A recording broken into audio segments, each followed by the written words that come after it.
Join us as we explore the incredible scale and precision required for modern shipbuilding.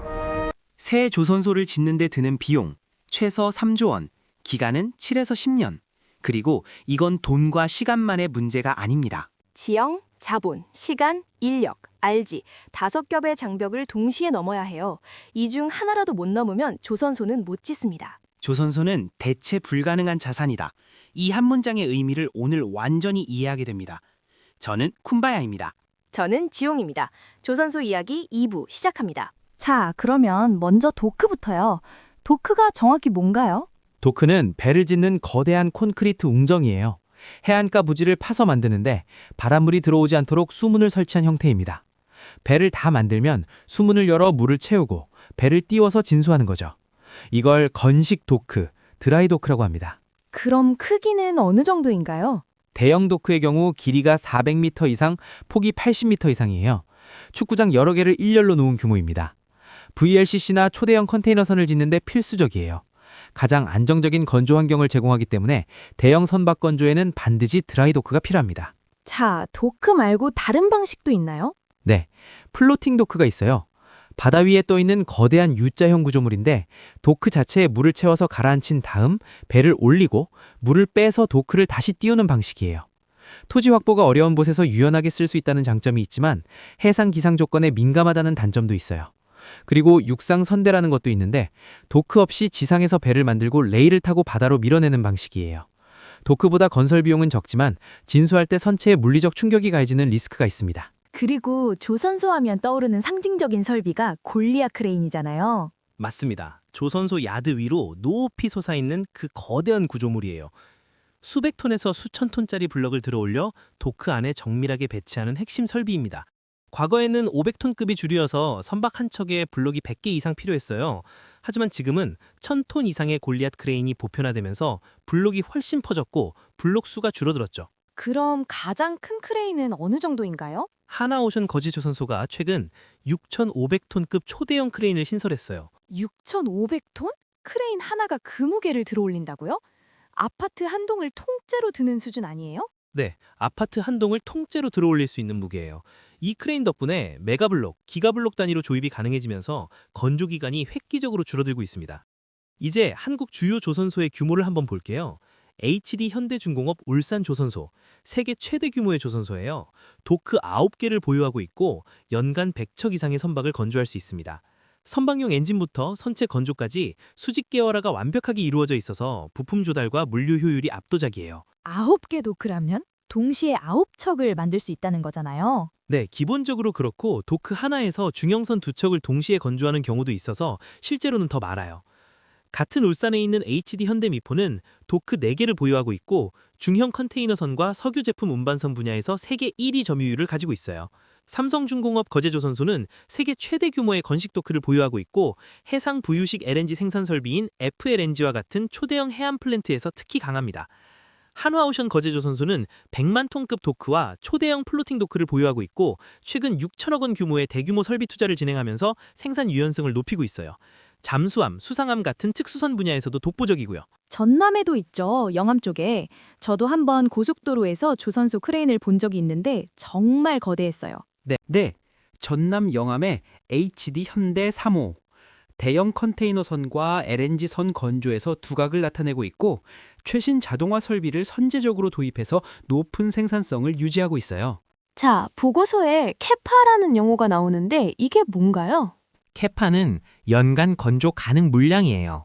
조선소가 1년에 얼마만큼의 배를 만들 수 있는지를 나타내는 지표인데 보통 CGT 기준으로 측정합니다.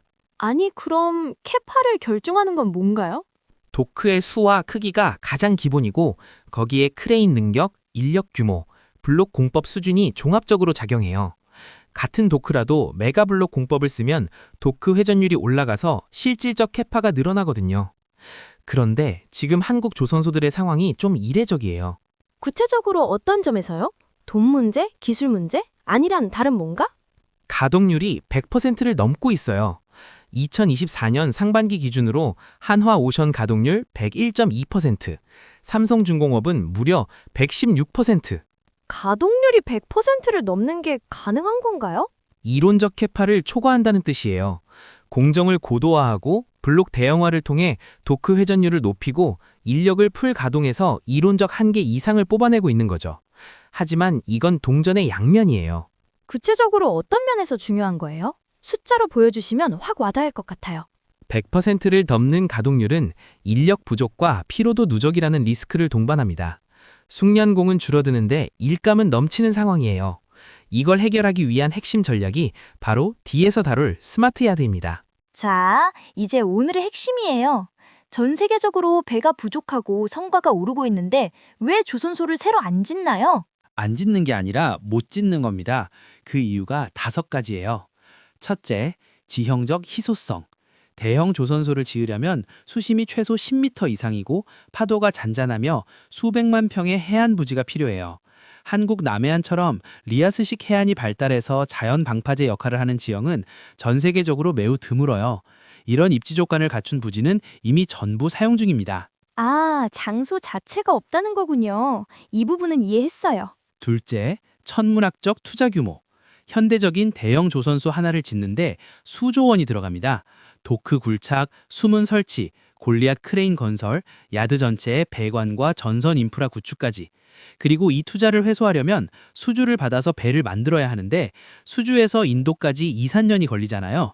그 긴 기간 동안 자금을 감당할 수 있는 재력이 필요합니다. 셋째, 뭔가 긴장감이 고조되는 느낌인데요? 시간, 조선소를 설계하고 짓는 데만 최소 5년에서 10년이 걸려요. 지금 시작해도 2030년대 중반에나 완공되는데 그때 조선시황이 여전히 좋을 거라는 보장이 없잖아요. 그 다음은요? 이쯤 되면 진짜 새 조선소 짓는 건 불가능에 가까운 거 아니에요? 넷째, 인력. 수만 명의 숙련된 용접공, 배관공, 설계 엔지니어를 확보해야 해요. 현재 한국 조선업계도 숙련공 부족에 시달리고 있는데 새 조선소에 투입할 인력을 어디서 데려오겠어요? 숙련 인력은 하루아침에 양성되지 않습니다. 마지막, 5번째 장벽은 뭐예요? 금융장벽, RG. 2편에서 배운 선수금 환급 보증이에요. 은행이 RG를 발급하려면 조선소의 과거 수주 실적과 건조 트랙 레코드를 심사하는데 새로 지은 조선소에는 실적이 없어요. 실적이 없으니 RG를 못 받고 RG가 없으니 선주가 계약을 안 하고 계약이 없으니 실적이 쌓이지 않는 빠져나올 수 없는 구조적 함정이에요. 좋아요.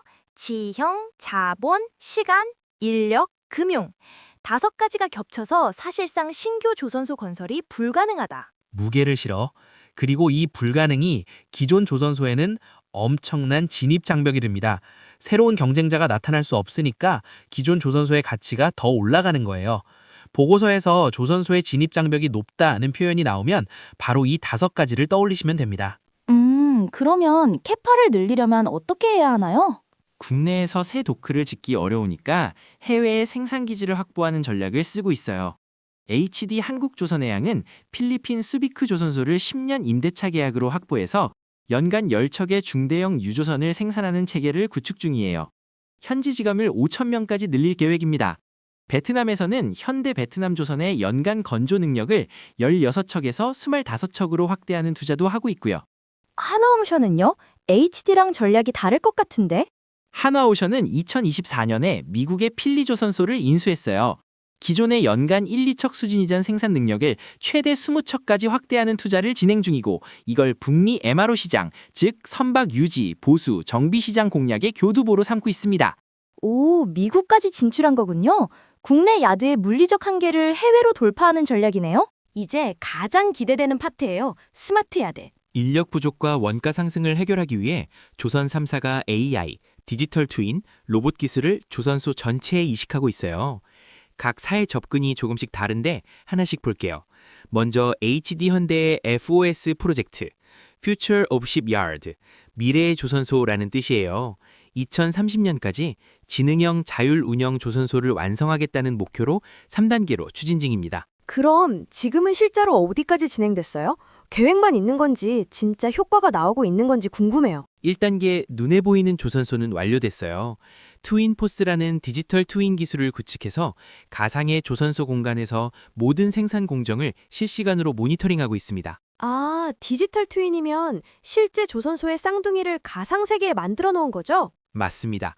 그리고 지금 추진 중인 2단계가 더 흥미로운데요. AI가 설계와 생산 데이터를 실시간 분석해서 최적의 작업 배치를 판단하고 휴머노이드 로봇이 현장에서 일을 실행하는 구조예요. 휴머노이드 로봇이 용접을 한다고요? 네, 숙련된 용접공의 데이터를 학습시켜서 공면이나 비정형 구조에서도 정밀 용접을 수행할 수 있도록 고도화하고 있어요. 그리고 네이버의 하이퍼클로바 X와 결합한 AI 에이전트가 조선 전문 용어는 물론 현장의 사투리까지 이해해서 외국인 근로자와의 소통을 실시간으로 번역, 분석합니다. 목표는 생산성 30% 향상, 공기 30% 단축이에요. 삼성중공업은요? 또 다른 새로운 접근일 것 같은데요? 삼성중공업은 업계 최초로 설계 자동화 플랫폼 SEDP를 공개했어요. 모든 설계 데이터를 디지털화해서 자동 저장 및 공유하고 웹 기반으로 실시간 확인이 가능합니다. 도면 작성 기간을 획기적으로 줄이고 설계 오류를 최소화하는 효과를 내고 있어요. 생산 현장에서는 SYR드라는 통합 플랫폼으로 설비와 자재 흐름을 실시간 통제하고 KPM이라는 자율 운반 로봇을 도입해서 배관 운반 속도를 기존 대비 3배 이상 향상시켰습니다. 하나오션은요? 여기도 뭔가 전략이 다를 것 같은데요? 네, 하나오션은 거제조선소에 약 3천억 원을 투입해서 생산 자동화율 70%를 목표로 스마트 야드를 구축하고 있어요. 드론과 IoT 센서로 야드 내 모든 공정 데이터를 실시간 수집하고 밀폐된 구역에서도 작업할 수 있는 소형 경량 용접 로봇을 투입해서 품질의 일관성을 높이고 있습니다. 와, 3사가 각자의 방식으로 디지털 전환을 추진하고 있군요. 투자할 때 이 시각이 중요하겠죠? 네, 정리하면 HD 현대는 디지털 트윈과 휴머노이드 로봇, 삼성중공업은 설계 자동화와 자율 운반 로봇, 한화오션은 드론, IoT 기반 데이터 수집과 자동화율 70%. 이 스마트야드가 중요한 이유는 단순히 효율을 높이는 것만이 아니라 숙련공의 기술을 데이터화해서 로봇에 이식하고 있다는 거예요. 베테랑 용접공이 은퇴해도 그 기술이 사라지지 않는 구조를 만드는 겁니다. 기술의 단절을 막는 유일한 대안이네요. 시청자분들도 이 포인트 기억해두세요. 마지막으로 이건 개인적인 궁금증인데요. 한국 조선소들이 왜 남해안에 모여 있는지도 궁금해요. 좋은 질문이에요. 크게 3가지 이유가 있습니다. 첫째, 리아스식 해안. 남해안은 해안선이 복잡하게 들어가 있어서 많이 자연 방파제 역할을 해요. 파도가 잔잔하고 수심이 깊어서 대형 선박 건조에 최적인 조건이에요. 그리고요? 이것도 투자자한테 중요한 건가요? 배후 산업단지. 울산에는 철강, 기계, 화학 산업이 밀집해 있어서 후판이나 기자재 조달이 용이해요. 거제는 깊은 항만 조건을 갖추고 있고요. 그리고 셋째, 이건 뭔가 기술적인 거? 역사적 배경. 1970년대 경제개발 5개년 계획 때 남해안에 대규모 조선소를 집중 건설했어요. 그때 만들어진 인프라와 인력 풀이 50년간 축적되면서 지금의 생태계가 형성된 거예요. 그리고 각 조선소마다 특화 선종이 다릅니다. 아니, 3사 간의 차이가 있어요? 같은 기술인데도?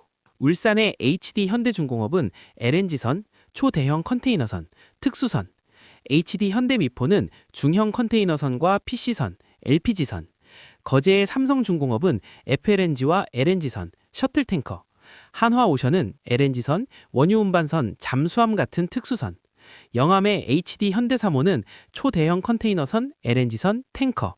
각 조선소가 자기만의 강점 선종에 집중하면서 전체적으로는 거의 모든 선종을 커버하는 구조입니다. 자, 오늘 조선소라는 대체 불가능한 자산의 비밀을 벗어요. 핵심만 추릴게요. 조선소의 심장은 도크이고 드라이 도크, 플로팅 도크, 육상선대 3가지 방식이 있다. 골리앗 크레인은 최대 6,500톤급까지. HD 현대 울산은 도크 9개로 세계 최대. 삼성중공업과 화나오션은 거제에서 LNG와 해양 플랜트의 특화. 가동률이 100%를 넘는 이례적 상황. 화나오션 101%, 삼성중공업 116%. 조선소를 새로 짓지 못하는 5대 장벽. 지형, 자본, 시간, 인력, RG 금융장벽. 이 불가능이 곧 기존 조선소의 진입장벽이다. 스마트 야드로 미래를 연다. HD 현대는 디지털 트윈과 휴머노이드, 삼성은 설계 자동화와 자율 로봇, 화나는 자동화율 70%. 목표는 숙련공의 기술을 데이터로 영속시키는 것. 3편을 통해 우리는 조선소가 왜 그토록 거대하고 왜 대체 불가능한 자산인지를 이해했습니다. 이 이해가 있어야 4편 이후의 한국 조선업 히스토리와 투자 분석이 더 깊이 들어옵니다. 기술도 알았고 시설도 알았습니다. 이제 시간을 되돌릴 차례예요. 한국은 어떻게 조선업 세계 1위가 됐을까요? 1970년 조선소도 기술도 돈도 없었어요. 정주환 회장이 영국은행에 내민 건 500원짜리 지폐 한 장. 그 지폐에 거북선이 있었습니다. 4편에서 백사장 사진으로 배를 팔았던 놀라운 역사를 봅니다.